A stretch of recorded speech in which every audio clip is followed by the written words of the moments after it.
Welcome to Bigfoot Society. If you have Bigfoot activity to report from the same areas discussed in this episode, please reach out to me directly after this episode. And if you'd like to be on the podcast to discuss a personal Bigfoot encounter, please reach out to me directly at bigfootsociety@gmail.com. Do you wish there was more Bigfoot Society to listen to every week? There is now. If you become a supporting member over at Patreon, you get a special members-only episode every single week on Wednesdays, and sometimes even more episodes. Head on over to patreon.com/The Bigfoot Society. And now let's get on with the show. All right, Bigfoot Society, I've got the privilege of talking to Ladema tonight. She reached out to me about some really interesting things that she experienced around the Sixes River area of Oregon a little while ago. But Ladema, so glad to talk to you tonight. How are things going? Good. Thank you for having me. Absolutely. And it sounds like it's a very interesting story. I'm going to let you go ahead and launch right into it and share what you would like regarding this story. Okay. I was about 18 and I met a girl that knew some people that lived on this 80-acre property right off Sixes River Road on a commune. And I was really interested in what that would be like and had nothing going on in my life. I lived in Las Vegas and she was passing through. And so I hooked up with her and we hitchhiked from Las Vegas up to Sixes River, Oregon. And when we got up there, we stopped at a house that was up there, and immediately they started talking about Bigfoot and their experiences with Bigfoot and all kinds of tales. Like they were telling me about how they were outside in the bushes or trees over on the left side of their house, which the house is still there. Trees have grown up, but the trees started moving and stuff, and their dog, a large lab, started barking and ran into the bushes, whatever it was, which from what I've seen, that's not normal for the animals, but this one did. And whatever it was threw the dog out of the bushes, out of the trees or bushes. And so that was one of their tales that they told. My friend that night, because it was like dusk, it was getting dark, went across the street with their little girl to the river. There was like a sandbar over there, and came back screaming because they felt the ground shaking and come back screaming into the house, Bigfoot, it's Bigfoot. About that time I was like, okay, because I don't think I really heard anything about Bigfoot too much at that point until I got up there. We stayed there that night talking and stuff to these people, and I was getting to know them and stuff. And then, of course, they were looking at me like, oh, city girl. Up here in the mountains, wanting to experience everything. They knew I was in for a big treat. But what year is this, Ladema? 1976. Wow. Okay, About cool. 1976. There was hardly anybody that lived on Sixes River Road. Hardly anybody. Now, there was some construction going on. I think they were building the campgrounds, Sixes River campgrounds, and the Edison Recreation campgrounds right there. It wasn't even built yet. No houses. One person lived on the river side of the road, a man, a hippie guy that had lived there for a while. He had an A-framed house on that side of the river or the road. But other than that, he was the only one that was on that side of the road, on the river side of the road at that time. And then the 80 acres, there was maybe about 5 or 6 people. They had goats. Everything was natural. There was no sugar, no tobacco, no nothing. Everything was grown up there, and it was a real commune. And I guess some lady had 80 acres there and let these hippies live there. And in the morning, we were told that the cabin that we were going to stay in, which was across the river, had been burnt down by the construction people who were getting rid of all the homesteaders at that time, and that we had to go further up into the mountain to stay in this other cabin up there. And of course, I'm like, I have no idea what I'm in for or anything.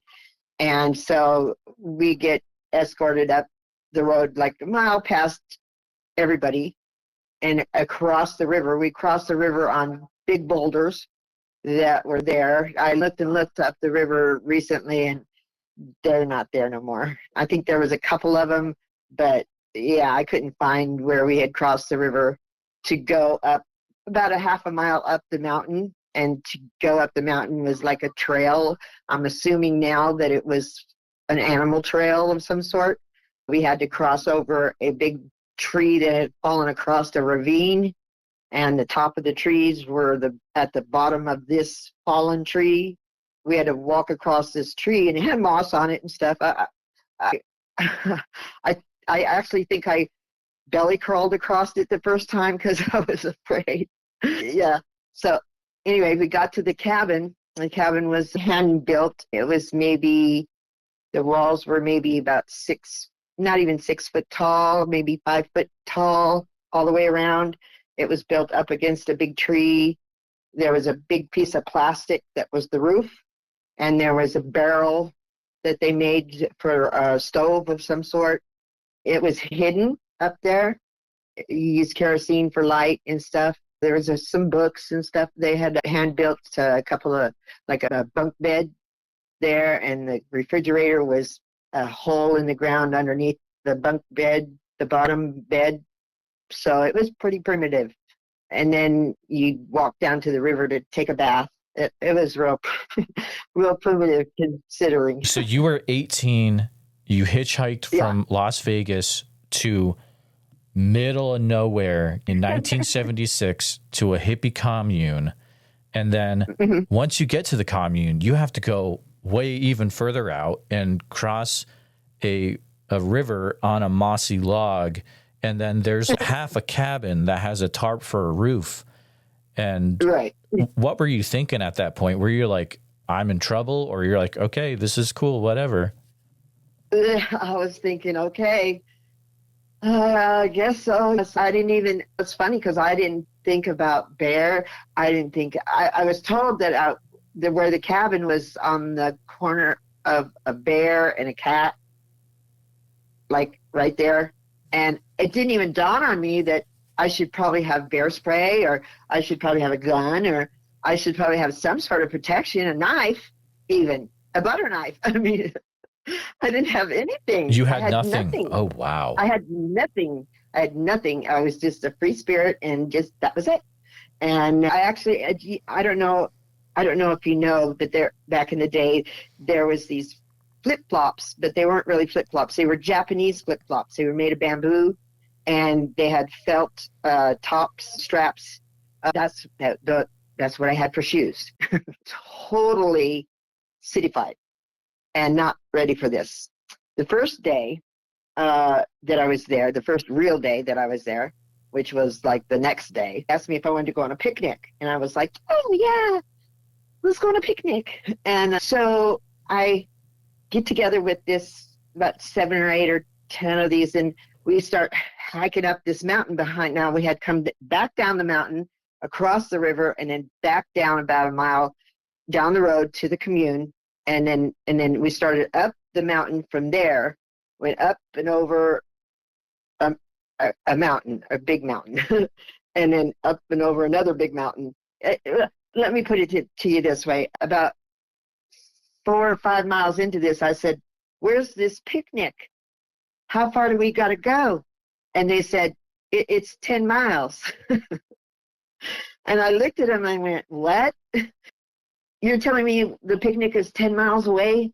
And they're like, yeah. And now the mom of the group, she had a baby, a very small baby, and she brought a mama goat, and the mama goat had 2 kid goats, 2 babies. And so I was bringing up the rear and and she brought the goats for the baby to have milk. At one time I sat down on the road. I said, I'm not going. One of the guys that was staying up in our cabin was there, and he encouraged me to keep going. And I thought about it, because I thought, now, Ladema, you can't stop here, because you can't get back where you were. You don't know how. So it's better just to keep going. And I did. And it was just crazy. We got there, and I got, everybody clapped when I came around the corner. I was the last one to come around the corner. And they clapped because I made it. But there was a lot of people there from another valley. I don't know what valley it was, but they were roasting a critter on a big stick. And at that point, I was just mad. I was mad because they didn't tell me it was going to be 10 miles long. And when we got there, we had gotten down into this shaded, moist area that had a little brook that kind of came through. It was just like a flat area. It didn't have rushing water at all. It was just like, I don't know if you've ever seen anything like it's like it just had a stream of water, like just babbling down through the center of this ravine-like area, and everybody was happy in there. You know, they some people were playing musical instruments, and it was like a big happy group of people roasting an animal. And so when I finally looked up to see this animal, I asked, "What is that?" And they said it was a goat. So after walking 10 miles with this mama and babies, I said, I can't eat a goat. So, yeah, that was my first outing with the commune. Ladema, I'm sorry, we got to talk about that for a minute. That's wild. So at any point were like warning bells starting to go off in your mind, like what's happening? I am way out of my league, or you're still okay? I'm thinking to myself, I need sugar. I need a cigarette and I need sugar. At this point, I'm going through withdrawals from sugar, from coffee, from caffeine, from all this stuff. At the same time, I'm totally out of my element. But I can do this. I can do this. My constitution is that kind of way. I've been through stuff in my life at that point, and so this I can conquer. I can do this. It's not forever. I'm telling myself it's not forever. This was nothing. This was nothing compared to what happens later. This is amazing. Okay, so how many people were in? Was it like a valley, or you said it was a flat area? It was like a valley, and it was very covered. It was very shaded, very cool. Now we had gone up a mountain that had pine trees and all kinds of trees and stuff like that, and foliage. And we had gone up a path, and then we got up to the top, and it was like a service road at the very top. It was hardly any trees, but it was a dirt road. And we followed that for a little tiny bit, and then we started going down. And when we went down, we went through the same kind of foliage, pine trees and stuff like that, and into this valley area where it was moist and cool. There was like a brook, or probably like a creek that was basically, I guess they would consider it dried up, but there was still water running through it. But it was flat. It was weird. There was trees that had fallen over into this valley area. It was small. I would say about as big as a mall area, you know, if you could flatten out a mall, and then it would go up on each side. And I guess some people lived close by there or something, because that's where they had a barbecue pit with a spigot, one of those things you put a big animal on and barbecue. One of those was set up there, so I'm assuming they lived close. I never saw their place. What I remember is that I ate some potato salad, and then we got a ride back in a flatbed. Were they playing like guitars or? Yeah. Okay. They were playing guitars and just hippie stuff. Like hippie songs that you would hear from the 70s. Okay, that's cool. Yeah. All right. Yeah.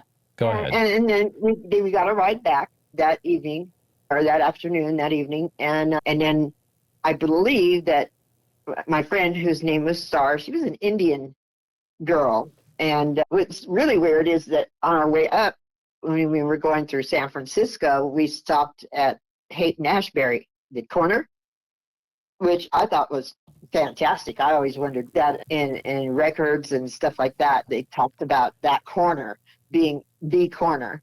And I'm sitting there and I'm thinking, at least I got to see this. And I'm sitting there and some guy walked up to me out of the blue and hands me a piece of tile, like a bathroom tile, and hands it to me and says, here, take this. It'll keep you safe until you get to where you're going. And I looked at him and I took it and then he walked away. And so I just looked at it and I put it in my backpack. And I just left it like that. I left it there. So that's just one of the weirdest things that comes to fruition later on after I get up there. When you say Star was an Indian, do you mean Native American or actually from India? Yes. Yeah. Okay. Native American. All right. Thank you. Yeah. She was Native American. And so not that they all drink, but she did drink. But when we were up there, she didn't. But her background was that. But she was a real good girl. She was okay. She had her bad times, but yeah, she stuck by me and never ditched me or anything like that. But yeah, we were together through thick and thin all the way. And she even found me like a year later when I went back to Iowa. She found me. But anyway, yeah. So we get back from the picnic and everything. And now at this point, I'm just hearing stories. I'm just hearing stories about how Bigfoot would copy. Now, everybody had a holler up there. And what you would do is you would holler within a distance of visiting somebody, and they would holler back. And so that's how you would tell them, I'm coming, and they would say, okay, I'm here. And you would continue to go and meet up at their place or whatever. And the thing was going around at that time was that they were assuming that Bigfoot was copying people's hollers because people would meet up with somebody and say, hey, how come you ditched me the other day? I hollered, you hollered back, I got up to your place, nobody was there. What'd you do? Why'd you ditch me? No, I wasn't there. Yes, you were, because you hollered back at me. And this went on for quite a while up there. And so they were assuming that Bigfoot was copying people's hollers. And I don't know. I had my own holler. I had to create one. But I always felt like I was being stared at. I never felt alone up there. I always felt like I was being observed when I was up there from the very get-go. From the very minute that I stepped foot on Sixes River Road, I felt like I was being stared at. And I looked around, and I always thought, I wonder if they're in the trees. I wonder if they're in the tree trunks or something. And I did. I looked around just to see if I, could find somebody staring at me. I know that one time I got caught walking along the road by myself, and I could hear a carload of guys coming up the road, and they sounded like they were partying, and they were hooping and hollering. I could hear them coming up, and I could tell that they were drunk. And so I jammed down off the road, and I hid behind a great big tree.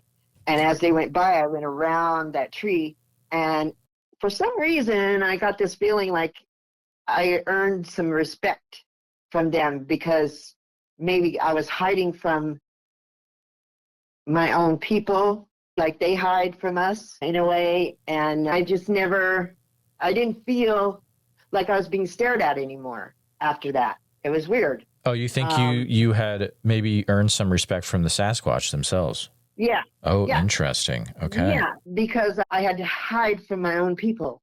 I had to actually hide from them behind that tree. As they went by, I went around that tree so they couldn't see me, as if I were an animal. And if they caught me, they would do something bad to me. It was like I had to hide from them, and which I did. They were a car full of guys that were drunk and pooping and hollering in this car going up the road. Yeah, I had to hide from them. I was a girl by myself in the mountains. And after that, it's funny because I didn't feel stared at. I didn't feel observed anymore. I felt like I had gone up a rung in the scheme of things. But yeah, it was pretty crazy. Anyway, this hippie guy that lived on the riverside of the road, he asked, this is where it gets into the seeing things. he asked if we wanted to sleep outside and stare at the stars. And we said, sure. And so he took us over by the road in this area where it had some long grass. And we camped out that night, fell asleep under the stars. And we got up the next morning and we walked up onto the road, and there was 2 sets of very large footprints.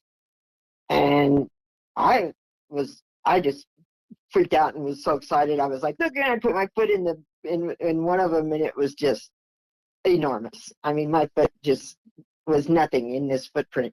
And in another set of footprints was smaller, but still my foot was nothing in that footprint. And so being 18 years old, no, that's so-and-so's footprint. And because there was a very tall person that lived up there. And I was like, no, his foot isn't that big. It's not that big and that wide. No way. And so being 18 years old and healthy and, pretty much athletic, I decided I was going to try and jump from one footprint to the next footprint because I couldn't just walk and do it. That was just stupid. There was no way. So I decided to long jump it. And so I backed up and I took off running as fast as I could and jumped from one footprint to try and get to the next foot, and I still couldn't do it. That's the width, the length that the steps were. I couldn't even do a long jump from one to the next footprint. That's incredible. It was incredible. I couldn't believe it. I was like, and he was okay. It wasn't like he was excited or anything. And these footprints, the crazy part about it was these footprints came out of the grass along the road, right where we were sleeping, at the head of where our heads were, out of the grass, and then up onto the road, where we actually came out of the grass and up onto the road, the same place. And I was like, they were watching us. They actually came out. And I didn't know what to say, because to me, I was putting it together thinking, oh my God, they were watching us. They actually looked at us, had to have, because it came out of the grass the same place we did. And so that was my first real evidence that there was something very large with a human-looking foot, Bigfoot, up there. I never heard any kind of or anything. I've heard so much since then on podcasts and stuff, and people have shared, and I've not heard, I think, and I've never heard any of that. None of all the animals, crickets, and everybody gets real quiet. I've never heard anything like that happen. The next thing that happened was we had been up there for about 4 months, and the last night we were there, I had taken that tile out, and we were reading out of the Bible, and I just happened to line the sides of this tile up with the sides of the cabin, and realized that the tile had 6 sides to it, and the cabin had 6 sides to it, and we were in Sixes, Oregon. And I looked at my friend and I said, we got to get out of here. I go, this is 666. We got to go. Oh my goodness. Wow. I go, no. I got to leave this tile. I go, first of all, my question is, what if I never stop? This will keep me safe until I get to where I'm going. What if I never stop? But then again, I think maybe this tile needs to stay here. So I found a knot hole and I put it in the knot hole. So I stayed with the cabin. And when I did that, I put it in the hole in the cabin, and then it became dark. And so we turned the kerosene lamp out as it got dark, because we didn't want the construction people to see the light up in the mountain, because we didn't want them coming up there and busting in and who knows what. They had burnt down the cabin that we were going to stay in that was right across the river. And so we didn't want them knowing where we were this time, because there was no way to get down that mountain in a hurry. None at all. You'd kill yourself. We turned the kerosene lamp out, and I remember getting up on the top bunk, and I was laying there, and I was listening to what I thought, and to this day I still think that it was a jet. And I was thinking how close to the sky I was being up there in the mountain. Now, up there with no light, you can't see your hands. You can't see anything in front of you. It is dark. I mean, it's dark. And so you could lay there with your eyes open and it's just black. And I'm listening to this jet going overhead. And all of a sudden, I'll play it for you. All of a sudden,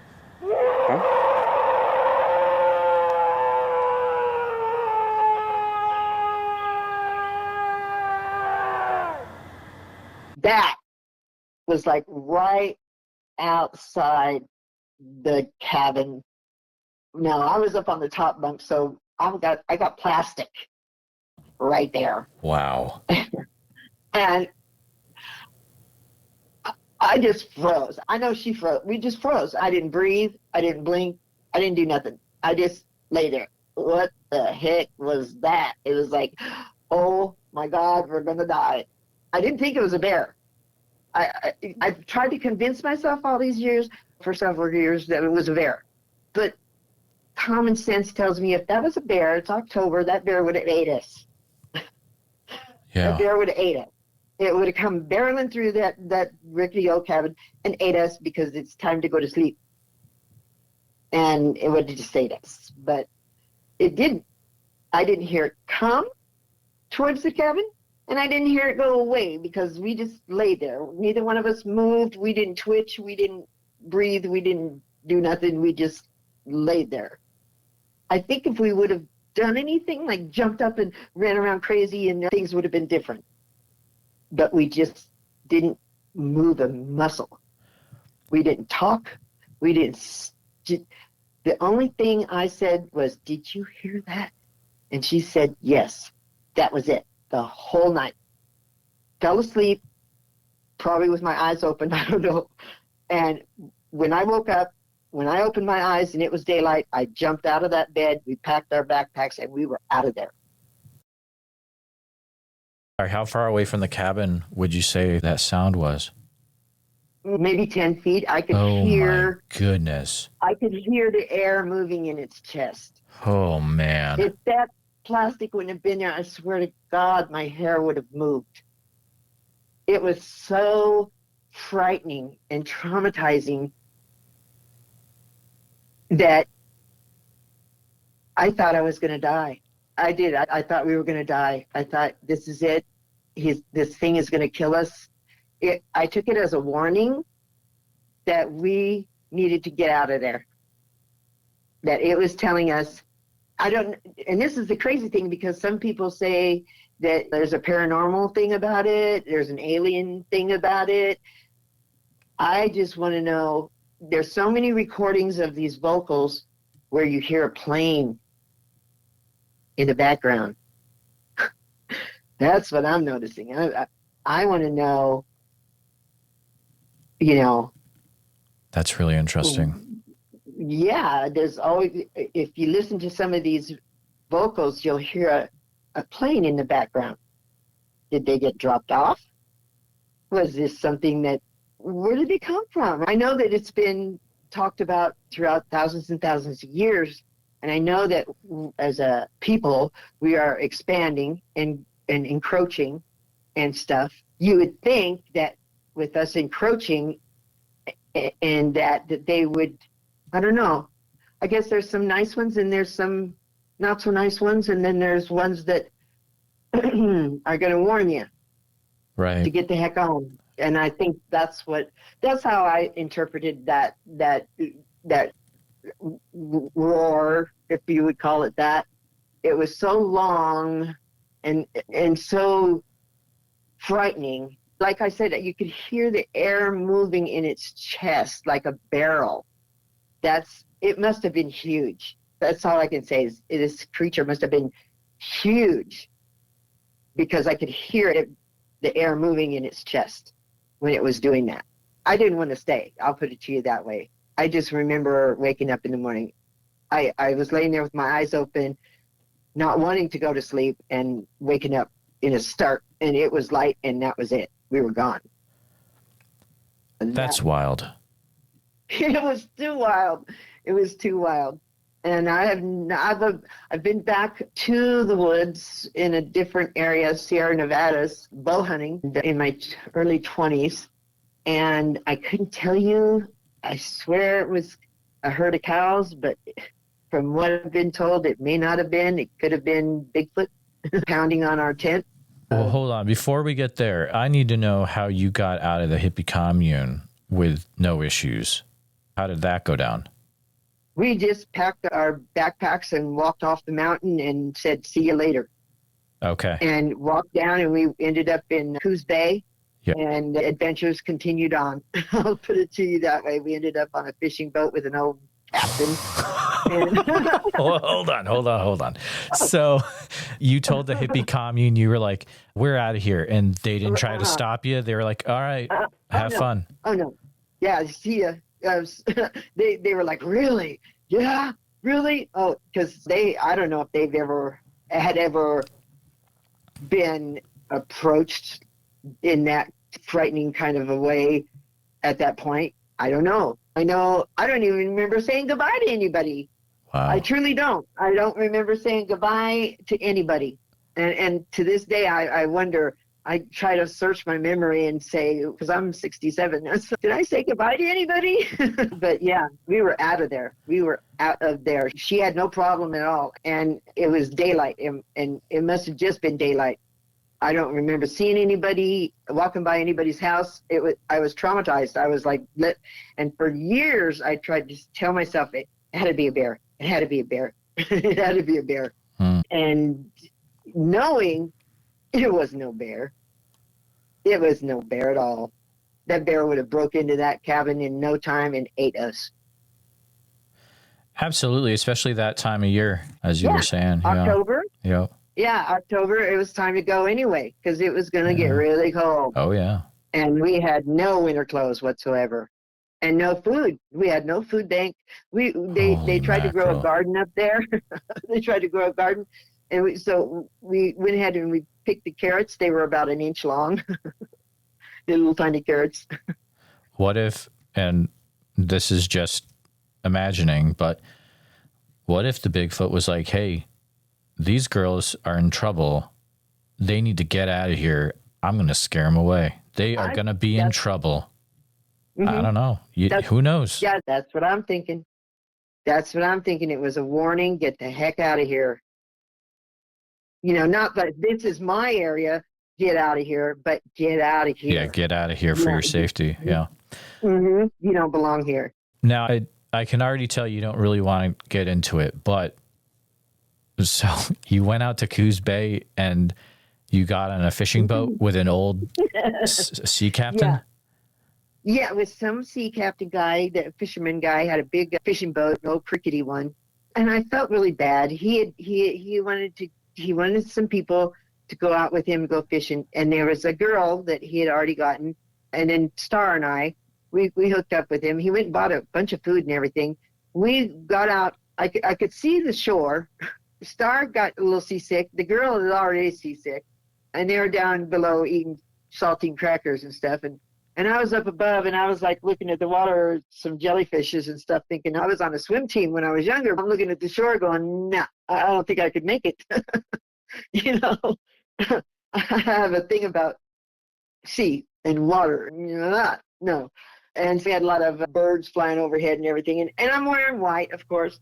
And so I talked the guy into this old bearded sea captain to go back to shore because the girls were sick and we needed to get him unsick. And so he docked and we ended up staying there. And unfortunately, Star and this other girl bunked on one side of the bottom of this ship, or it was a ship. It wasn't a boat. It was pretty big. And I got stuck with the sea captain. Oh, no. Oh, no. And, he wasn't bad. He didn't try nothing. I got stuck up against the side of the boat. And he was out on the outer side, and I was on the inside. And I finally fell asleep. He didn't snore too bad. but I was cussing my friend out all the time. But he didn't try anything bad. That's good. No, he didn't try anything at all. But I did wake up to hearing these two old codgers going, "Oh, isn't she so pretty?" And then two old sea captains down there. They should have been up top, but they were down there looking at me. Star and the other girl were gone. They were up top. And I wake up to these old fishermen staring at me with their beards. That's wild. I was like, "Oh, time to get up." And then after that, I'm guessing the adventure probably continued for years, maybe. Oh, yeah, we ended up at Gold Beach, which is just a little bit further down, and I got to taste the seaweed soup, and and met up with another group of hippies. Oh, wow. So you went back to another hippie commune. Actually, no, we just passed by. Okay. And, passed by them, and then we met up with two guys from Canada. One guy was an artist, and the other guy was his friend, and they had a station wagon, and they were heading to, I don't know, San Francisco, San Jose, somewhere around there. And that was great. I had relatives there. And he would take pictures and then he would paint the picture. And so we found a misty mountain and he gave me a long robe-like thing with a hood and had me stand out on this peak with the fog and everything and pose with this robe on. Of course, I had clothes on underneath it, but still, I only weighed maybe 104 pounds, so I was really skinny. Yeah, and he took some pictures of me and was going to paint it. And I was like, well, whatever. Do you think he actually made a painting? There's a painting of you somewhere? Probably. Wow. Probably. Yeah, probably. I would assume that he did what he said. His friend was really cool. I have no idea what their names were or anything. The day that we hit San Francisco was the day that they caught, what's her face? Oh God, what was her name? She helped rob a bank. I can't remember her name. She's a really rich little girl, and she got together with this group of people, and they were robbing banks and stuff. And what was her name? Starts with an H. Hershey, no. Anyway, she was wanted, and that was the day that they found her. They captured her in San Francisco. Yeah, that was really interesting. I was like, we were sitting there eating at this little cafe, and I was like, what? They caught her? Let's get out of here. I had just come down from the mountains that it was real tranquil and everything for 4 months, and then got scared to death and came down. It was like, let's get out of here. So how did you get from hanging out with more hippies to then being a bow hunter in the Sierra Nevadas? I was about 18 when I was up there in the mountains, and then I met up with somebody who, in my early 20s, like 22, who liked to hunt. He was a bow hunter, and he invited me on a weekend with some friends of his and him to go bow hunting. And I thought that was pretty interesting. And so we went, and we ended up somewhere in the Sierra Nevadas, and at this area where it was like, there was like a round meadow that was on a slope, and then the tree line that was like in a circle, and there was a creek that ran along one end of it. And I just remember going out with him, and he spotted a deer, and he got the deer. He hit the deer with his arrow, which was a sickening sound. I thought it was a sickening sound. And the deer took off, and then we tracked the deer for the longest time, and then we found the arrow. The deer pulled it out. And so we kept tracking the deer, and then we lost the deer's tracking. So we ended up with nothing. But that night, they were talking about it's always safe to light a fire and keep the fire going so mountain lions will stay away. All kinds of predators will stay away. Now, in my mind, I'm thinking bears don't care. But maybe mountain lions do. I wasn't sure. But we were in our tent and sleeping, and all of a sudden, there's this pounding on the ground. I was just shaking, and things were hitting both sides of the tent, we not jumped up, but got up on our hands and knees and started hugging each other in the center of the tent because we thought for sure whatever was happening. I always thought it was a herd of cows. Now, I hadn't seen a cow the whole time we were there. Where they had come from, who knows? So that was like silly to think that a herd of cows. And then I'm thinking, if a herd of cows running, what's chasing them? Is what I'm thinking. And we got out of the tent and there was nothing different. The campsite was not trotted over. Everything was still set up like it was supposed to be. Nothing has turned over or trampled on or like it should have been. So I'm assuming then that it was Bigfoot messing with us. It had to be. Mm-hmm. It was horrible. It was frightening. It was so scary. We thought for sure the cows were going to trample that tent. It was going to just run it over. We were like hugging each other, and yeah, it was really scary. And this lasted for a good 4 minutes, 5 minutes. I mean, it was constant of battering on the tent, both sides. Wow. Yeah. Incredible. And so after all these years, I'm, thinking, yeah, I don't think it was cows. And then eventually you get back to Iowa. I heard you mention that in passing before. Yeah, I get to Vegas, and then I ended up in Iowa between the 18 and the 22. I ended up there when I was 19 until I was 21. And that's when that star girl showed up at my mom's door. I didn't even know I gave her the address. And she stayed there for about 6 months or so. She didn't really fit in there. I wasn't sure I fit in there, but yeah, I got a job as a nursing assistant, and that's when I got into genealogy and stuff like that. But yeah. Wow. Yeah. And I'm guessing Iowa, probably not too many crazy adventures in Iowa. I know. I live out here, so I know it's not too many crazy adventures to have. Yeah, only one. And that was, I babysat for this person. He paid for it, but they had 2 wolves they had out there. And these wolves were in pens, that the pens were chain link fences that were like, 18 feet high. And then they had some German Shepherd dogs and stuff. He left me with a gun and some instructions. And as I was being given the tour, the female wolf got loose and was stalking me. And we turned around, and she was just about ready to leap on me when the lady saw that and yelled at her and took her back to the pen. But yeah, I was to keep them separate and make sure that wolf didn't climb that fence and get out, because they would fight, the German Shepherds and the wolf. And just the day before these people were coming back from this trip that they took, the male wolf climbed that fence, climbed that 18-foot chain link fence and got out. And I got the dogs in just in time. I didn't care about the wolf being outside. I just didn't go out. I waited for the people to come back.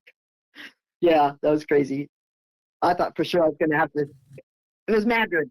It's Madrid. Yeah, it's okay. Oh, wow. Madrid. That's out in wild. the boonies. Oh, yeah, it is. Yeah. You know where Madrid is? I mean, I've driven through it before, so yeah, I know where it is. Yeah, that's awesome. That's a crazy little town. That's crazy little town. Yeah. Yeah, and it was out in the boonies out there on a couple miles outside of town, so it's crazy. I've seen some things in that town that were like spooky. Oh, really? Oh, yeah. You could drive through the country out there and find things hanging from trees that you're like, what the heck is that? Like people or? I don't know. It was like, like skin and from animals. And whoa. I was, what the heck is that? Late 70s, you said, right? Yeah, that was the late 70s. So that was 78, 79, about that area time frame. It's a different time. Yeah. Yes, and people were like nuts. Madrid was very cliquey. Real cliquey. Yeah. And I was from Las Vegas, and that's what they saw. That's what they knew of me. I was a hooker from Las Vegas is how they saw me. Okay. Yeah. Gotcha. Yeah, I wasn't, but I mean, Right. Oh, man. Probably the most unique life story of anyone I've ever talked to for the podcast, Ladema. This is incredible. You've got such an interesting story. And on top of it all, you get to tell Bigfoot stories through it too, which is really cool. And it sounds like today you're watching podcasts, listening to podcasts because of what happened in your past. Yeah, it's crazy because I never shied away from talking about it, and I didn't care if you didn't believe me because I believed me, and I didn't care what you did to roll your eyes. I don't care. I don't care. I feel bad for you for thinking that I'm lying to you because I'm glad that I experienced it, and I know what I know, and I know they exist. I've seen the footprints. I heard them, and I talked to people who have heard them and experienced them. And now listening to podcasts like yours and the people you interview and stuff, you get used to it.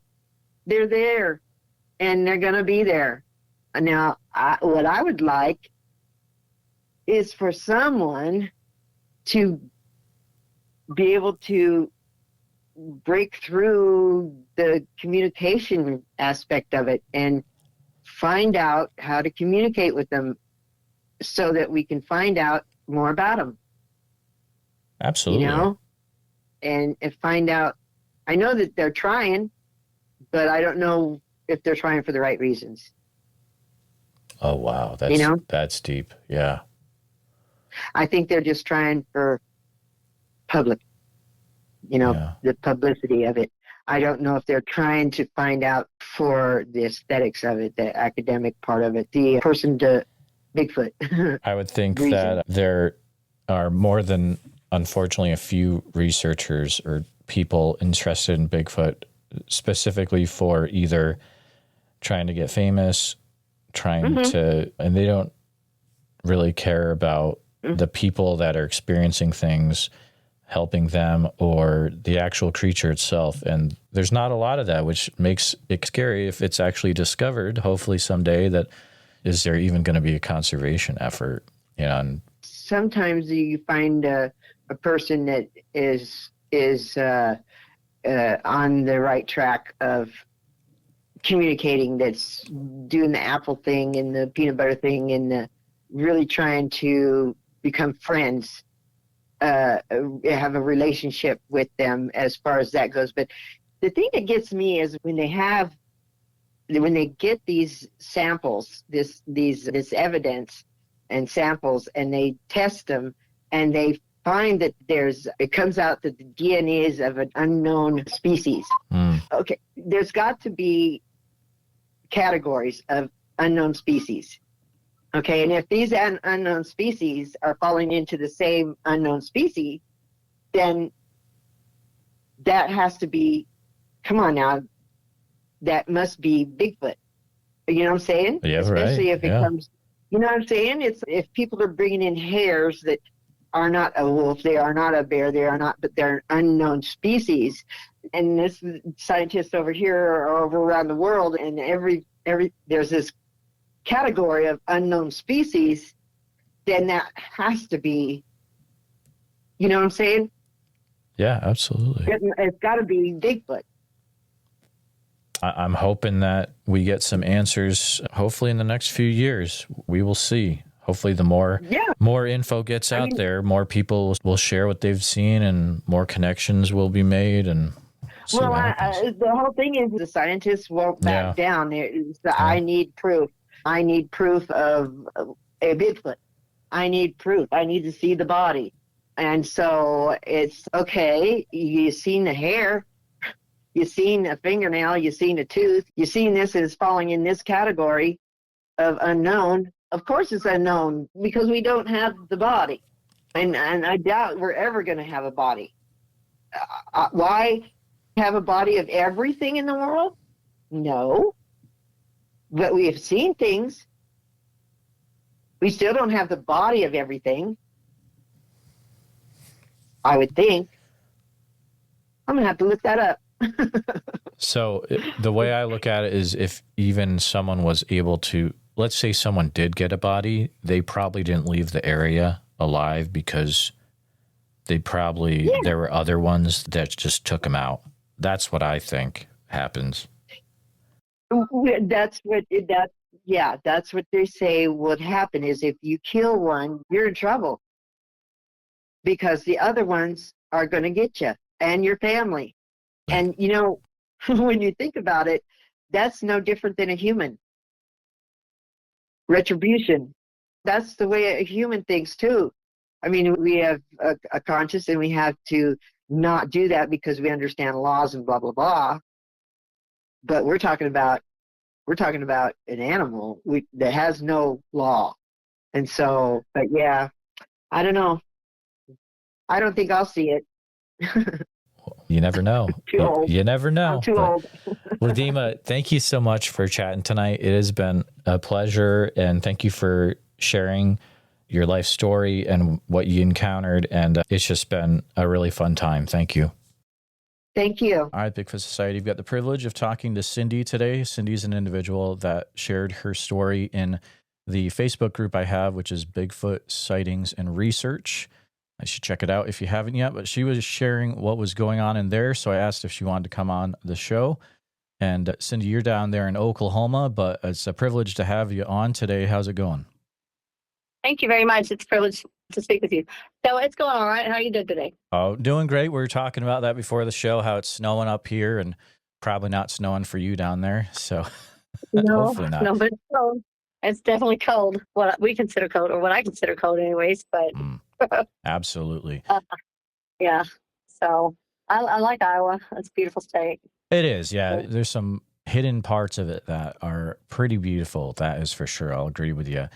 Cindy, I want to make the best use of our time here today. Okay. Do you mind if I have you take us back to where this all started? How far back you'd let us know that in the general area?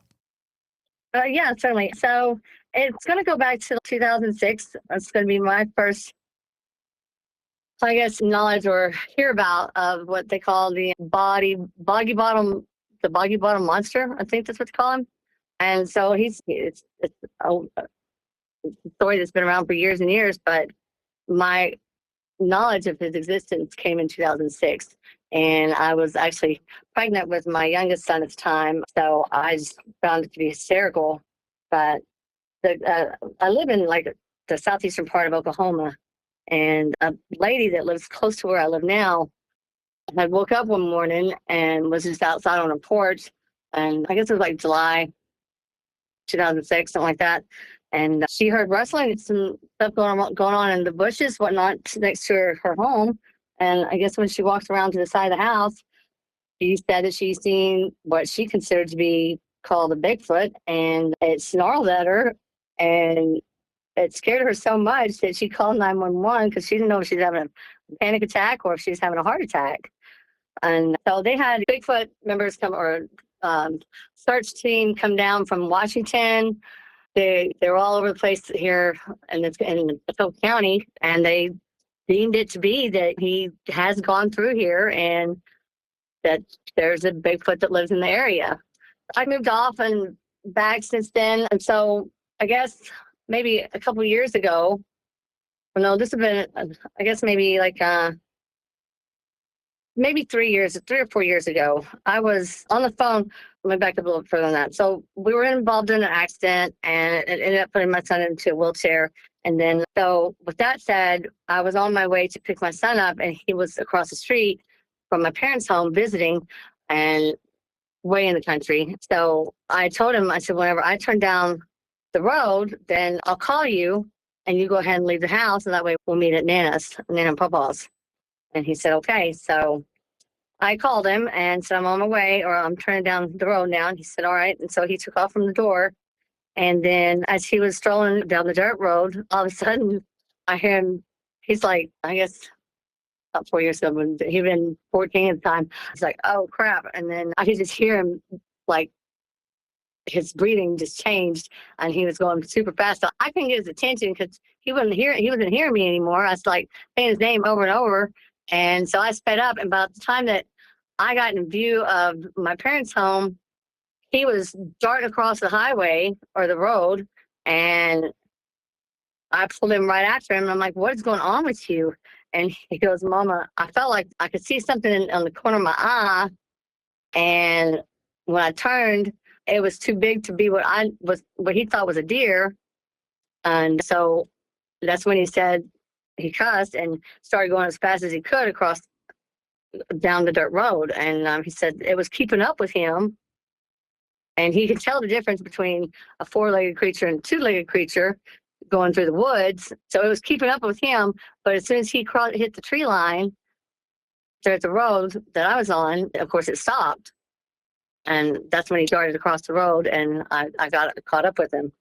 The next story I would have, he was shook up about it for quite some time because I don't know what it was. I just heard it snarl at me. I don't know if it was like he was calling it. I don't know. What is it?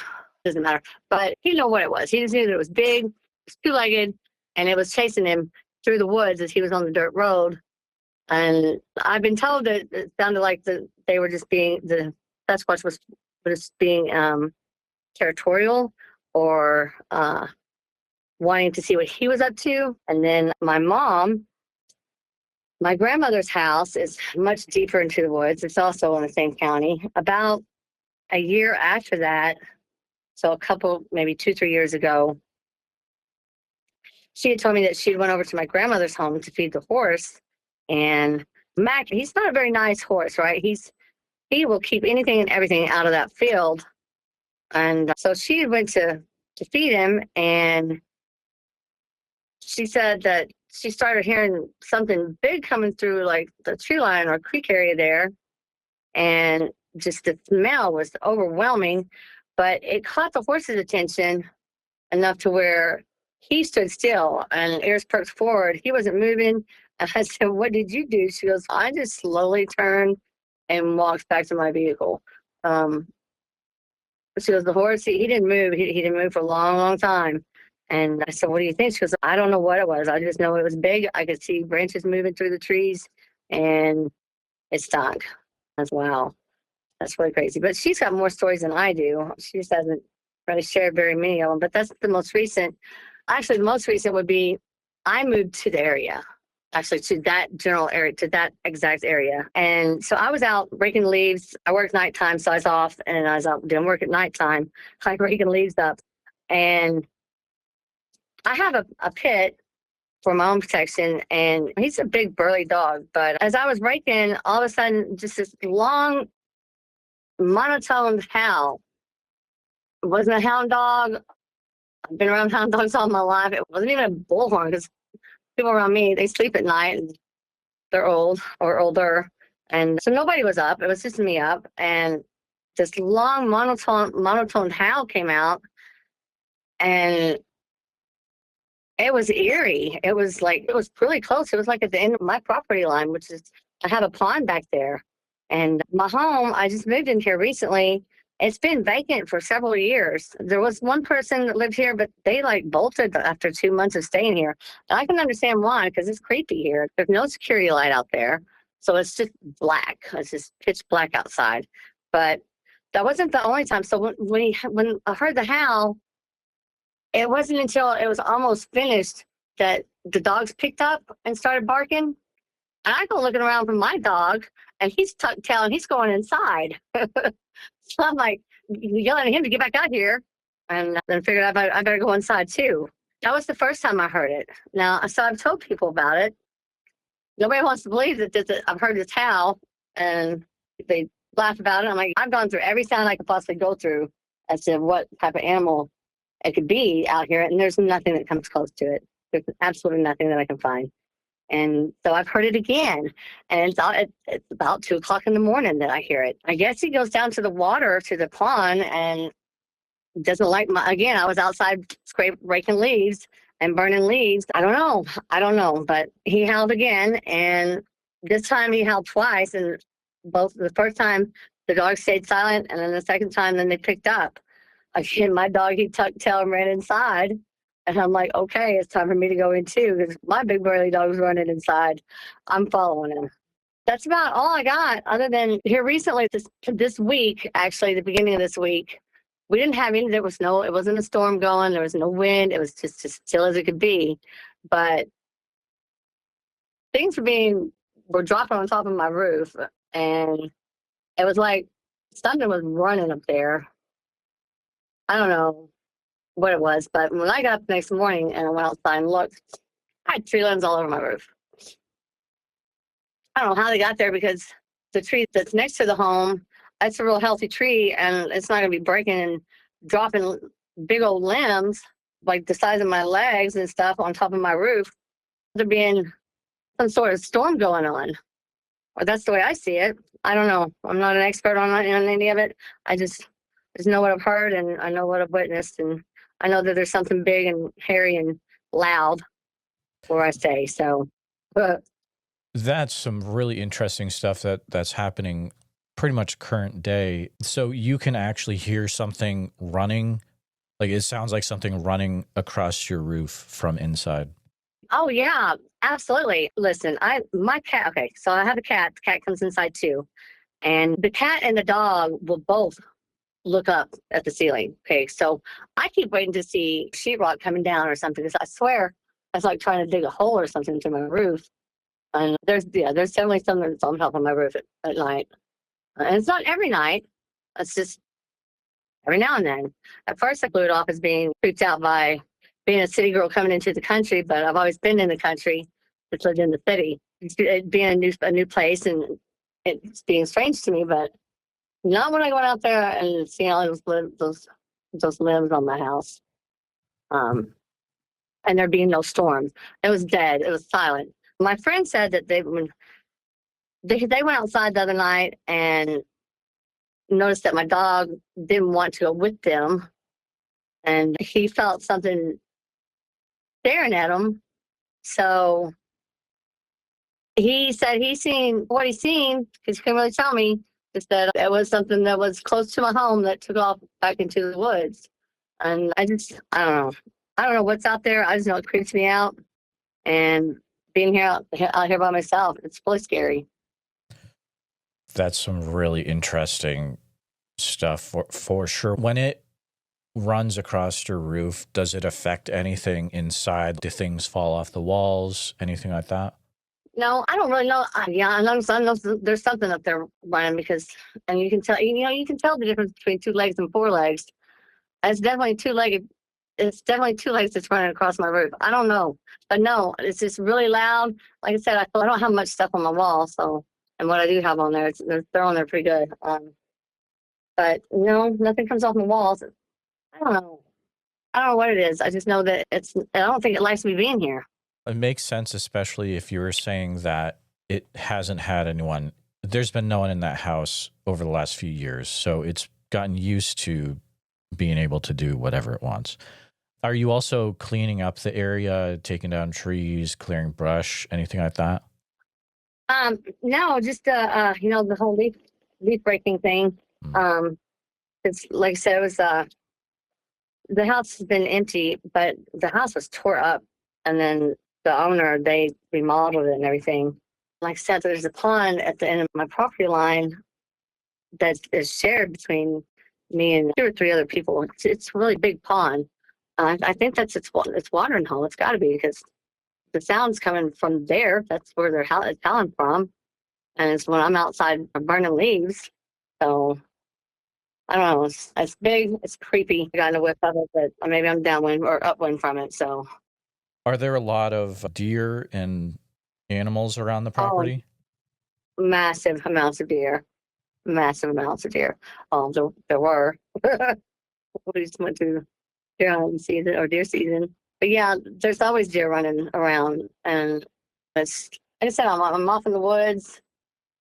It's away from city lights, away from, well, there's not even security lights out here, so it's very desolate and dark, very dark. Cindy, if there's something you wanted to try to do to probably get the activity to go down a little bit, you could always consider putting up some game cams around your property.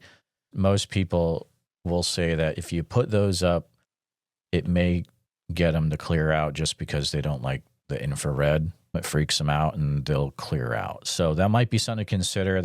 You can get some pretty cheap, like even at Walmart or whatever, but a few of those around your house might help out a bit. I have security cameras set up around the house, but for some reason, my the base thing that they connect to isn't wanted to work properly. So I can't get recorded footage of it or anything, or even the recorded sounds. I was really hoping to have had that for you or something like that, but I don't know. And then, okay, so that night that I had the limbs going on my house and they're running across the roof, I have a security light out back. And it's really weird because last night I went outside and I just had it put up.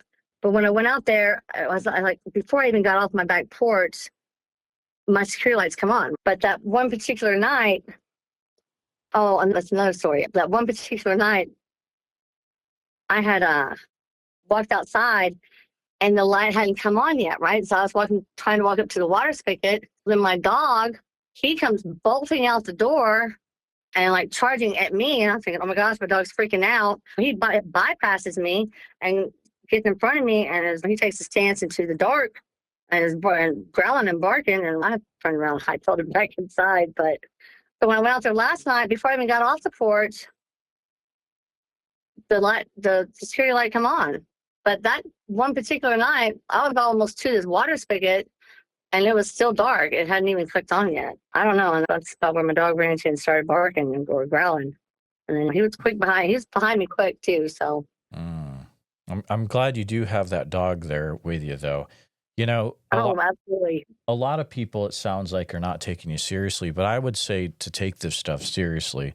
I've talked to a lot of people over the years from Atoka County, and there's some wild stuff that goes on down there, especially over by McGee Creek recreation area. I don't know if you know where that is, but there's some really wild stuff that's happened over there over the years. Yeah, that McGee Creek is east of where I am, or northeast of where I am. I'm I'm closer to Lake Texoma than McGee Creek.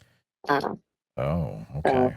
Texoma is a different story. There's so many wild things that happen down at Lake Texoma. There's everything from Bigfoot to haunted stuff to other creatures running around and Dogman. Like that whole area is just out of control. Yeah, absolutely. Well, that's what I was saying, that, my son was calling it, I don't know.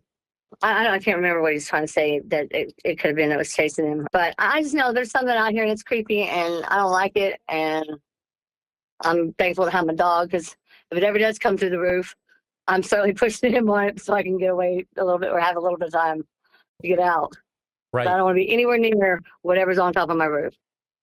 Well, Cindy, I hope it doesn't come to that. If it does, you at least have that dog, and hopefully that dog instincts kick in and it's ready to go after it.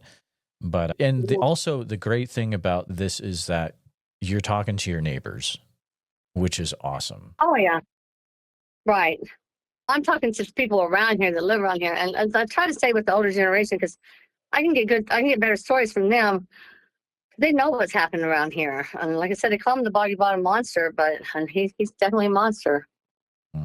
He's, like I said, that was the eeriest sound I've ever heard was that howl, and nobody around here is going to be out blowing some bullhorn at 2:00 in the morning.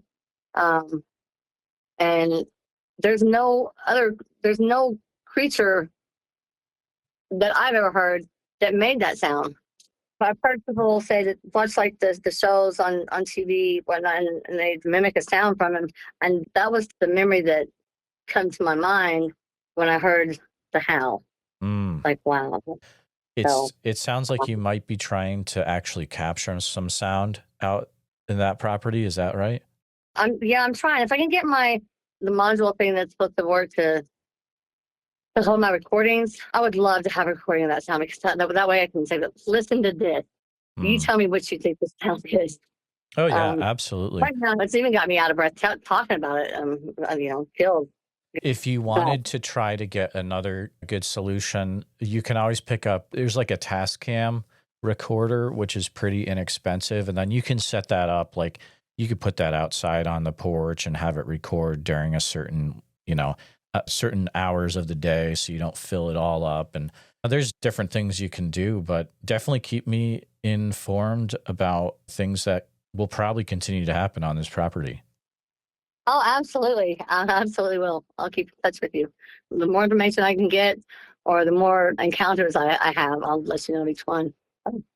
Absolutely. Thank you so much for coming on the show today, Cindy. It was a pleasure chatting with you. The same. Thank you very much. Have a good day.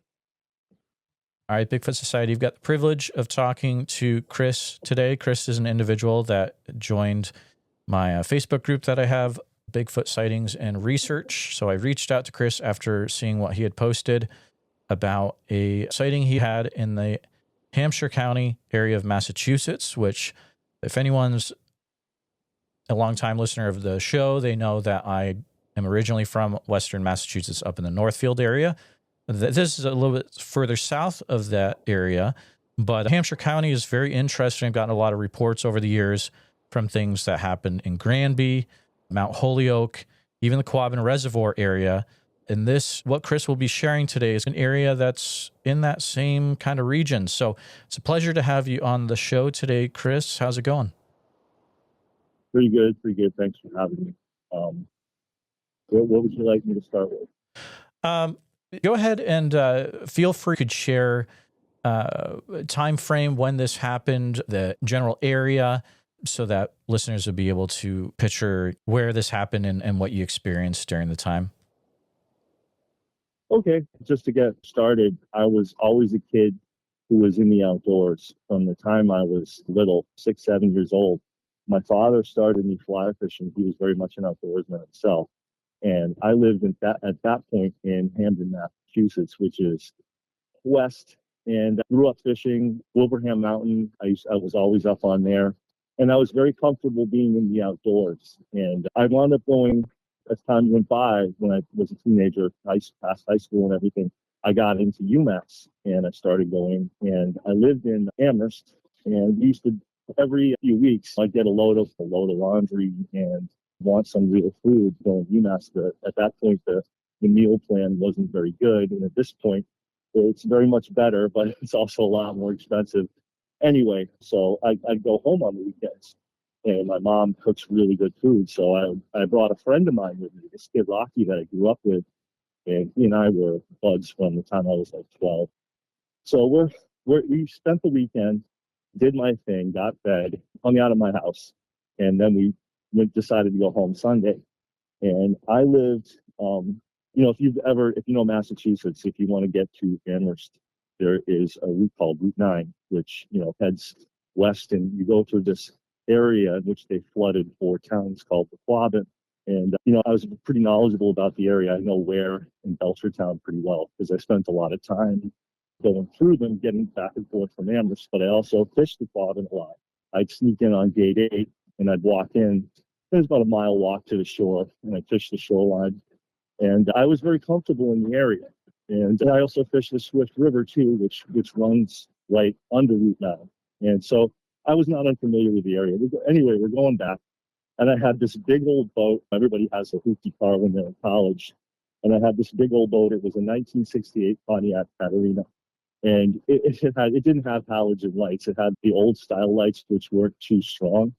But anyway, so we're going along on Route 9. I just passed the McLaughlin Fish Hatchery, which, if you know that area, there's not a whole lot out there. You pass Ware, head on the way to Belchertown. And we just passed there, and it was about sunset. There was still some light out, but we were losing light, and it was in the fall. I think it was in October. And we're going along. It's probably about 6:37 p.m.-ish. Not quite dark yet, but not light. And anyway, so we're driving along. There's nothing there. There's no houses, no structures. There's no people. We were the only car on the road at the time. And all of a sudden, this thing breaks out of the brush. And the best way I could describe how it looked is it was running on 2 feet, but it ran in a weird motion. It didn't have a normal human gait, I would call it. Like it turned its legs sideways a little bit. It looked, and its arms were abnormally long. I would say it looked somewhat, I got a really good look at it.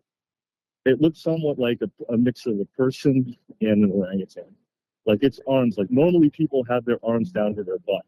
Like you can put your arms down to the side of your butt. This thing had arms not quite to its knees, but it was down past where people normally have their arms. And when it ran, well, it didn't really run, because the thing that struck me about it is it walked like at running speed, and it glided like you've seen a person alpine gliding. It was that kind of emotion, and it broke through the woods and it shocked me. My hackle stood up, and I couldn't speak. And I'm watching this thing run across the road. It was actually a two-lane. It's a two-lane highway, but it's a good size two-lane highway. And it seemed like it was across it in 2 seconds, and then boom, it was gone. And we were going probably about 40. I remember this very vividly. I can picture everything because it was burned into my brain. And this thing was across the road very fast. And it was almost dark. And the woods were definitely dark. And another thing that struck me is it ran into the woods at speed. And I spent a lot of time in the outdoors. And unless you're on a trail, if it's dark and you run into the woods, you're going to fall.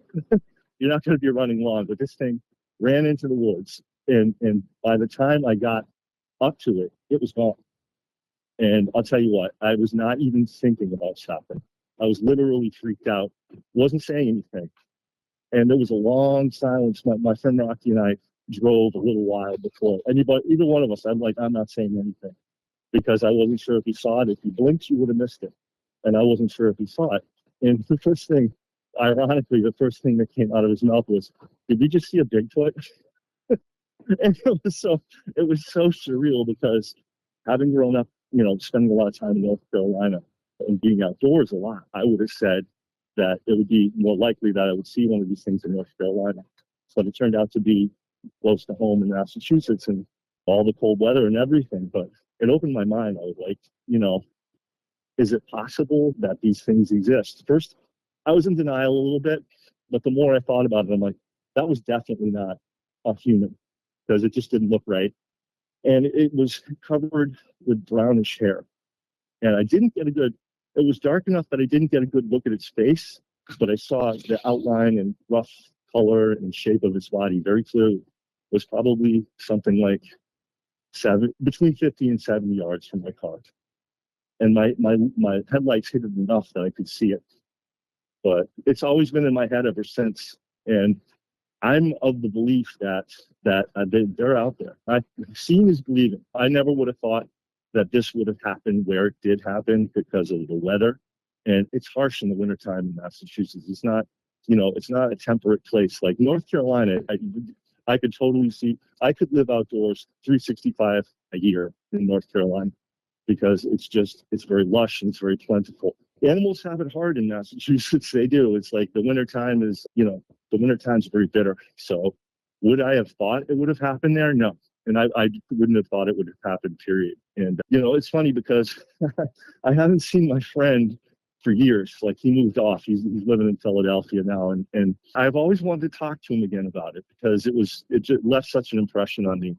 And I want to be clear that I think they exist because I saw one. But if these things are out there, they're not I don't believe they're in any great numbers, because being an avid sportsman, I spend time hunting, I spend time fishing, I camp at least a week a year. I'm comfortable being outdoors, and I've never seen any sign of one of these things before. If they're out there, they're rare. I don't think they're very common. And I'll tell you what, it's a paradigm shifting experience. Like you think of what's what, and then you realize that there's things out there that you don't see or understand or whatever.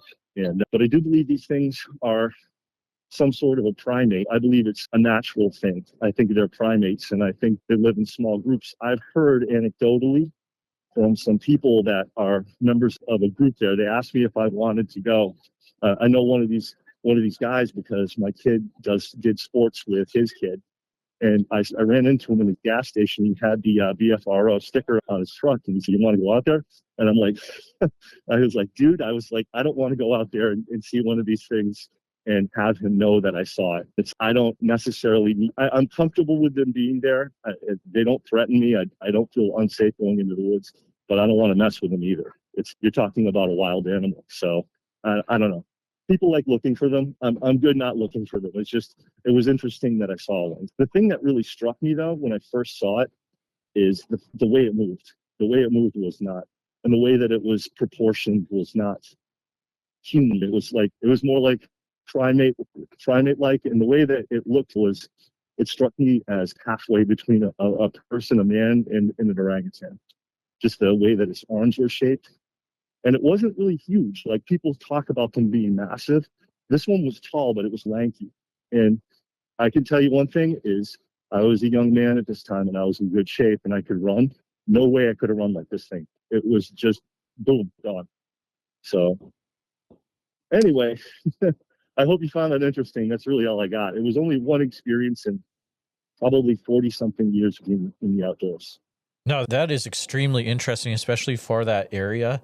Definitely have a few questions for you, and I might ask a few things that were already stated, but just to make sure I got them. What year approximately was this again? I want to say it was around 19. I graduated in 94, so I'm going to say it was about 92. I think I was 22 years old. Gotcha. And what month of the year would you say? October. October. Yep. Okay. And it was running from the lakeside to the woodside. Okay. What time of day? Right around 6:37 p.m. It was dusk. It wasn't quite sunset. On Route 9 there, you have so many trees and so much brush that there's the trees itself darken it quite a bit. So it was almost dark. And I had my lights on. But it wasn't quite dark. It was getting close to it. Now, you said lakeside to woodside, correct? Looking on a map, does that mean, when you say lakeside, do you mean the Quabbin Reservoir side? Yeah, on the reservoir side. It ran, as we were traveling west, it ran right to left into the woods. And let's see, you said this was right after the fish hatchery going east? After, it was maybe a mile or two after McLaughlin Fish Hatchery, because I made a mental note that where the fish hatchery is very much near the Swift River. Yep. And it's also near the Windsor Dam. So it was just past that area, more into the woods. And the thing that struck me was, I don't know of any trails near where it ran across the road, because there's a bunch of trails you can hike back there. It's like a hangout place in the summertime. Gotcha. Everybody goes to Windsor Dam in school. Like I used to roll down the hill when I was a kid. Okay. So you were definitely on Route 9. It was after the Swift River, after you go over that river. Yep. Yeah. You hit an area before you hit Belchertown that's unsettled. It's just a bunch of woods. Yep. And, I really didn't, it struck me right away. I'm like, what is there out here? Because you want to think, your brain wants to put it in a place where you can understand it. And I'm like, what is there out here? If there was somebody running around, where would they be going to? Why in the middle of why dark in the woods? You can't really see too well. So it just struck me as bizarre. It made me feel in my gut there was something not right with it. Like, I don't want to get out of this car. First, I was like, I got to see this. What is this? And then I thought twice about it, and I was like, no, you don't want to be out there right now. That is very interesting right there. So it sounds like, listening to the way you're describing it, is that, so there's a big WMA there that's probably the woods that you were talking about, the Herman Covey WMA. Yeah, it's just, there's nothing there. But it was past that, you're saying? It was past any kind of a structure. It was there's a small strip of woods before you start hitting there's like a place where they sell equipment and stuff on the left-hand side of the road before you get to Belchertown. Uh-huh. It was before that. It was in a place where there's not a whole lot of anything. And there may be trails back there, but I don't know of them. Like the trails that I know, there's one you can hike up the Swift River to the dam. And there's some trails running back in there for people to walk around and hike and stuff. It was well past that. I don't know exactly. I'd probably, if I was driving, I could point to you exactly where it was and give you like a mile marker or something like that, because I think I can remember where I saw it. But it's not close to the Windsor Dam. It's a few miles up the road. I think one of the most interesting things that you've said in your description is that You saying that as it moved, it was turning its legs sideways? No, what I mean is, if you ever see like Every Which Way But Loose, I hate to use a movie reference, but you see the way his pet orangutan walked around? When it started running, like when it broke out of the brush, its feet were like sideways. It wasn't like, it wasn't walking in straight, like we do when we walk in a straight line. You just put one foot in front of the other. Hmm. This thing it kind of looked like the orangutan a little bit when it came out of the brush, and then it started moving. It saw the car, or it must have been aware of the car, and it hustled across the road. And when I say it moved, I mean it was really fast. It took off, and I was thinking to myself, young man, I was like, as a young man, there was no way I could run like that. And it was gone. It didn't slow down when it ran into the woods. It just kept going. That is such an interesting description. And remind me how approximately tall you would say it was? Hard to say. I know it struck me as like a tall human, but it didn't. You see, hear all these people talk about them being 8 feet or anything. I didn't get that impression, but it's really hard for me to say. It was, like I said, it was like 50 to 70 yards up the road from me. It was not right in front of my car. It was far enough. It was far enough ahead of me that I could see it, but I don't know how exactly. I don't know how tall it was. It could have been. It could have been my size. I'm like 6 feet, and it could have been. It could have been my size. It could have been a little bit taller. I'm not really sure, but it struck me that it wasn't massive. It was like lanky, and it had very long limbs. Like its arms were really long. It's a really unique report. There's a lot of, especially the way that you're talking about how it's walking. I'm going to have to look up that movie again, probably maybe find a Bounce. clip of it. If what I saw was one of them, they don't bounce like we do. When we run, there's definitely a up and down component, like where we're bouncing. This thing just glided. It was smooth. You mentioned that you were not able to see the face, but it sounded like you got to see a silhouette or outline in a way. Enough of it, there was color to it. Like I picked out that it was brown. It was definitely brown, but I didn't really see its facial features very distinctly because there was enough shadow that I couldn't really make out its face. But I think that would have freaked me out. I was actually glad I didn't, because in a way I wish I did, but I was freaked out at that moment. Like I said, I saw this thing and my hackles went up because I knew something wasn't right. Absolutely. And we didn't speak. My passenger and I wasn't alone. I had a witness. My passenger and I didn't speak for a minute. I didn't want to be the first one to say it. And we were just both stunned. And like I said, I've seen pretty much anything on the East Coast that you can see in the woods. I've seen bobcat, lynx, I've seen bear, I've seen turkey, I've seen everything that you can. I've seen wild hogs, I've seen everything. And this was not one of those. And I'm pretty sure that it was not a human being. There's too many. It was bipedal. It was running on 2 feet. Could you see a shape to its head at all? I did. It looked. The thing that really struck me, though, it wasn't the head per se, and I didn't see it. I didn't see it in perfect definition, but I will tell you the thing that really jumped out at me right away. I'm like, this thing's proportions are all wrong. The arms really got me, and it was lanky. It was long, and when it ran, it swung. It had these arms that were somewhere between its hip and its knee that were longer than ours, and it swung them in a very pronounced way when it ran. Anything that you noticed about if there was like shoulder width or neck or anything like that? It was long. That's the thing that struck me. It was like skinny, and its legs were its arms were proportionally longer than its legs for us. Our legs are long and pretty even proportionally with our arms. This thing's arms were long. Absolutely. And I want to try to get something across here because I know there's going to be a lot of listeners that are like, oh, a Massachusetts one. Oh, it was probably a monkey that escaped from the zoo in Boston or something. No, like, guys, you have to. I don't know of a primate that runs around the Quabbin. No. You have to understand the place that this is. It's an extremely wooded area with a very large reservoir, a huge water source, and a big food source as well. I don't know if are there still deer all over the place down there? They started opening up the deer for hunting in certain areas in the Quabbin now. The deer population is pretty good.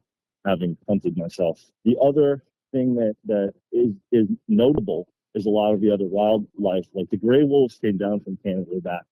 There was a program to reintroduce them. And I kind of question that because I've seen them, and wolves can be dangerous. The other thing that we do see there in the state of Massachusetts is in denial. The Fish and Game Commission is in denial about the return of the cougar. We got cougar in there, and I haven't seen one personally, but I've seen a good picture of one that was taken near our dump in town. And I've had multiple reports of other guys that I fish and hunt with who have seen them up close. And there's cougar in there, there's wolves in there, there's all kinds of wildlife. But I did not expect to see what I saw. And I haven't seen it. It's notable that I've not seen another one since. Although there are people that claim they've seen them. And one guy, interesting, that I told you about, my son's friend who works with the BFRO. There's some group he belongs to. And he asked me if I wanted to come out looking for them with him. And he claims that there's an albino one. Which struck me as really interesting. But I told him, I said, I'm good with not seeing another one, especially if I'm out in the woods. It's just, that would probably freak me out. And I've seen a lot of things. I've seen bear up close, actually. I've seen lots of wildlife. I've seen moose. You don't want to get close to those either. No. But if this thing is out there, it's not in any great numbers because I would have seen it or some sign of it. Oh yeah! Wow, that guy, that BFRO investigator. It's hard to talk to. We can talk off air. That's a guy I would love to talk to too, but maybe we'll talk off air about that. But yeah, the whole area. I've had people reach out to me about sightings in Granby and Mount Holyoke, like I was saying before. And have you heard other stories over the years of people having sightings in the same county area or further north? Just that one guy in my area. But I know a gentleman from Vermont who I've known ever since I was a kid, and he's from up in a place called Thetford. And I've been up there fishing with him around White River Junction.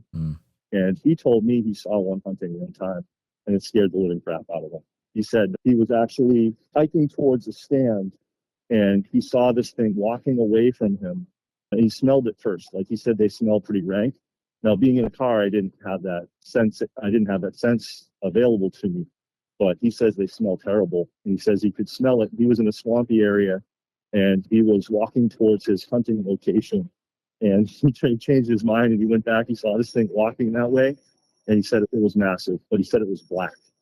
And I know the guy. I've known him pretty well. I don't think he would just make that up, at least not. I know him very well, and he's not the type of guy. He's very much an outdoorsman like myself, and he's not the type of guy who's going to tell me that in a one-on-one scenario and be making it up. So he says he's seen one. That's the only other. Those two people are the only ones I know personally. But mine was so random and so chance. Like I said, I can still see it in my head.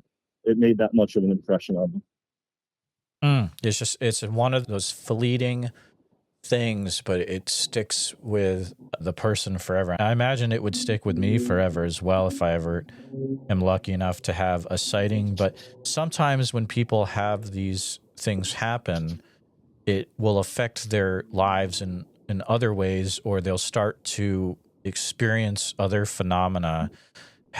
Do you think it's affected you in any weird ways since you've had this sighting? Ever since I was a kid, my dad is my family on the North Carolinian side. They're part Native American, and I don't feel that it's out of nature. It doesn't bother me. I'm good with it being out there. I just don't want to provoke it in any way. And I look at it this way: it's got every right to be out there. And I think there's a lot of stuff going on. I think people out there know, particularly in our government or governments, because other governments have admitted these things exist. The governments in Southeast Asia pretty much take it as they have fossil record too, extensive fossil record, and they say these things exist. And our government, I think there's some reason why they don't want to admit it. I think there's proof. I've seen it, and just once, but once is enough for me. And I think that there's reasons why they don't want to admit they're out there, maybe for reasons of protection, that sort of thing, legal reasons. Like I said, I think it's out there. Absolutely. I do want to really quick, because I know the right people are listening to this one, hopefully. Guys, if you're listening and you have any other information about sightings in this area or the Quabbin or Granby, or there's a few of you, I know you've had sightings up in Northfield, Gill, Greenfield, Warwick, that area, but it's just hard to talk to you guys. I would love if anyone could reach out and give me more information about sightings in the Franklin County area of Massachusetts, which is just north of this area as well. But it's such a rare thing to have someone from your area come on the show. And Chris, I just want to say thank you so much for coming on and for sharing what you experienced back in 1992. Yeah, it was very formative. Changes your perspective a little bit. There are some people I think that are traumatized by it. And I'll be honest, I mean, it was shocking, but I wasn't scared. I wasn't scared per se, but I've always had a healthy respect for wild animals. And I would not want to confront one of these things, or I would not, but I'll tell you the honest truth. I think it could be potentially dangerous if you go seek them out. I wouldn't do that. That's just me. I just happened to run into one. And they're like any wild thing out there. You don't know 100% how they'll react if they have young near them. Like one time, my father and I walked into a mama with her cubs, and that was the tense moment. Like we just slowly backed off. These things will protect their young. They're wild things, and I think you shouldn't be terrified. Or I hear these stories about guys who sell their fishing stuff and won't go in the woods anymore. I'm not one of those, but I wouldn't go looking for this thing. And I think that it could be potentially I was alarmed, but not terrified. There are some people that have a really bad reaction to seeing them or say they do. And I don't think that's necessary, but at the same time, I'm content to leave them be. They can do their thing. I think those are good words to end out with. And thank you again so much for coming on the show, Chris, and sharing what you experienced that day. No problem. Here at Bigfoot Society, our goal is to provide a platform for those that have encountered Bigfoot to share their encounter in a safe and respected environment. But we need to hear your story. If you've experienced something that you just can't explain, please send me an email at bigfootsociety@gmail.com. Then we can start the conversation. And I know a lot of you have not shared your encounter at all. It's been 20 years, and it's time that you get this off your chest, and then you can get some well-deserved rest, because I know you haven't been sleeping. I understand what you're going through, and I appreciate every one of you listening. Bigfoot Society podcast, hosted by our captain, Jeremiah Byron, where it's all Bigfoot all the time. Have you ever had the urge to do more, to be more? Now you can by joining Bigfoot Society on the Patreon. Get ad-free episodes and even member-only episodes. Take part in movie night and even live video chats. Interact behind the scenes with Jeremiah and other Patreon members like me, Slaya. The powerful podcast goes on, and you may contribute a verse in our Patreon community. Carpe diem. Seize the day, Bigfooters, and make your lives extraordinary. Please take a minute to help out the show by subscribing on YouTube, making sure you hit the bell so you don't miss any notifications, and share the episode on YouTube with a friend. Also, if you're listening to us on a podcast, thank you so much. Make sure that you're subscribed, share the show with a friend. Really, it's all about sharing the show wherever you can. If you've had a Bigfoot encounter related to the following or know someone who has, please reach out to me at bigfootsociety@gmail.com or pass on my email. Here's the list. These are all in Oregon, by the way. Oak Ridge, Dexter, Fall Creek, Deschutes National Forest area, Cultus Lake, Spirit Lake, Subtle Lake, McKenzie River area, Sweet Home area, the area west of Crater Lake, east of 230 West Diamond Lake Highway, and north of 62 Crater Lake Highway. You can use email bigfootsociety@gmail.com. A special thank you to all the Bigfoot Society Patreon and YouTube channel members. It's your support that helps keep the show going. and I extremely appreciate it. If you want to join in the fun, you can join over at patreon.com/the Bigfoot Society. I'll see you there. And again, thanks for listening.